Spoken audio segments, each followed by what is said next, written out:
Prime minister Narendra Modi के तीसरी बार prime minister बनने से नाखुश है। इसीलिए उसने अपने जो टेररिस्ट हैं उनको संदेश देकर एक निहत्थे लोग जो टूरिस्ट बस है उसके ऊपर फायरिंग करवाई है। फायरिंग में तो कोई घायल नहीं हुआ, पर ड्राइवर का गाड़ी से संतुलन बिगड़ने से गाड़ी जो है खाई में गिर गई, जिससे कि कुछ जाने गई हैं और कुछ लोग घायल हैं।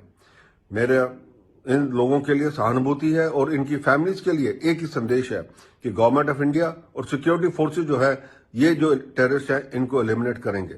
इसके अलावा मैं गवर्नमेंट ऑफ इंडिया से एक और संदेश देना चाहता हूं कि वो जब तक पाकिस्तान के खिलाफ प्यूनिटिव एक्शन नहीं लेंगे तब तक जो है पाकिस्तान ऐसे ही टेररिस्ट जो है अटैक्स करवाता रहेगा। एक दुखद घटना हुई है रियासी नाम के छोटे से गांव में। शिवखोरी से ये बस एक कटरा जा रही थी और इस बस में लोकल्स नहीं थे, ये किसी और स्टेट के थे और यहाँ पर आतंकवादियों ने फायरिंग खोला, जिसकी वजह से ड्राइवर ने अपना बैलेंस खो दिया गाड़ी बस के ऊपर का और ये बस खाई में गिरी। 30 लोगों को रेस्क्यू किया गया है, रेस्क्यू ऑपरेशंस कंप्लीट है। अब यहाँ पर बहुत सारे सिक्योरिटी ड्रिल्स कैरी आउट किए गए थे, इस पूरे इलाके को सिक्योर किया था, क्योंकि ये जो महीने हैं ये महीनों में यूजुअली जो यात्री जाते हैं, तीर्थ यात्री जो जाते हैं वो अलग अलग तीर्थ क्षेत्र में, जम्मू में जाते हैं, कश्मीर में जाते हैं।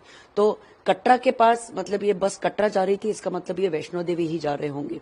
तो वहां पर ऐसा हादसा होना ये बहुत गंभीर घटना है और इतने महीनों से जम्मू कश्मीर शांत था, कोई आतंकवादी घटना नहीं हुई थी। तो आतंकवादियों का इस तरह से घात लगाकर इस बस को टारगेट करना ये एक बहुत बड़ी बात हो गई है और हमारे सिक्योरिटी फोर्सेस ने कभी भी अपना जो अलर्टनेस है, अपनी जो जागरूकता है वो नहीं खोनी चाहिए, हमेशा सतर्क रहना चाहिए। और मुझे लगता है वो सतर्क थे, लेकिन उसके बावजूद अगर इन आतंकवादियों ने ये हरकत करी है तो नेचुरली इसके ऊपर बहुत कड़ी जांच होनी चाहिए। और जो सारे हताहत हुए हैं, और मेरे ख्याल से ऐसी भी खबर आ रही है कि 10 लोग जो है उन्हें मृत घोषित किया गया है, तो उनके परिवारों के साथ हम लोग हैं, पूरा देश है। लेकिन इस प्रकार की घटनाओं से हमने हमेशा सतर्क रहना चाहिए, स्पेशली जम्मू कश्मीर जैसे सेंसिटिव इलाके में। पाकिस्तान के पास अभी भी हमारे ऊपर दहशतवादी हमला करने की जो क्षमता है वो ये है। अगर आप पिछले कुछ दिन देखें तो आपको ये नजर आता है कि जम्मू कश्मीर में टूरिज्म ये काफी बढ़ा हुआ है।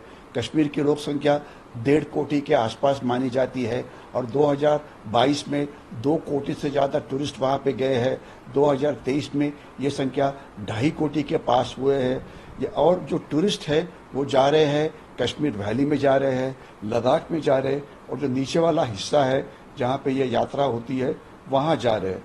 तो ये जम्मू कश्मीर के लोगों के लिए एक बहुत ही अच्छी बात है, क्योंकि जैसे टूरिस्ट वहाँ पे जाते हैं, वहाँ पे पैसा खर्चा करते हैं, तो इसलिए वहाँ के जो लोग हैं उनको उद्योग धंधा मिल जाता है, या वो घोड़ा चलाने वाला हो, या टैक्सी वाला हो, या होटल वाला हो, या रेस्टोरेंट वाला हो, या गाइड हो, या और कोई कश्मीरी हैंडीक्राफ्ट तैयार करने वाला हो। तो इस समय अगर ये टूरिज्म को धक्का लगे तो नुकसान जो है जम्मू कश्मीर के लोगों का ही होने वाला है। और जब तक सवाल है टूरिस्ट की सेफ्टी का, अभी ये देखना चाहिए कि मेरे ख्याल से अगस्त के महीने के अंदर हमारी जो अमरनाथ की यात्रा है ये शुरू होने वाली है और वो यात्रा इसी रूट पे होती है जहाँ पे ये आज का हमला हो गया है। तो अगर इन टूरिस्ट की अगर हम जो सिक्योरिटी है इसे हम ठीक तरह से नहीं कर सकते तो ये टूरिस्ट की जो संख्या है ये कम हो जाएगी। तो इसलिए ज़रूरी यह है कि security forces led by the Indian army इन्होंने बहुत ही ऑफेंसिव दहशतवादी विरोधी अभियान जारी करना चाहिए, जिससे ये जो दहशतवादी है जिन्होंने ये हमला किया था ये पकड़े जाए या मारे जाए। यानी कि टूरिस्ट की जो रक्षा करना है ये हमारे लिए इम्पोर्टेंट है, जम्मू कश्मीर के लोगों के लिए भी इम्पोर्टेंट है और टूरिस्ट की सेफ्टी के लिए भी इम्पोर्टेंट है। और इसके बाद दूसरा सवाल रहा पाकिस्तान का। पाकिस्तान के साथ किस प्रकार से बर्ताव किया जाए, नई गवर्नमेंट आ रही है वो उसके ऊपर सोच विचार करेगी और लंबे कदम क्या लेने हैं इसके ऊपर बातचीत की जाएगी। लेकिन शॉर्ट टर्म में सिक्योरिटी एनवायरनमेंट जो कश्मीर में अभी खराब हो रही है, इसे हमने फिर से ठीक करना चाहिए ताकि टूरिज्म बढ़ता रहे, ना कि कम हो।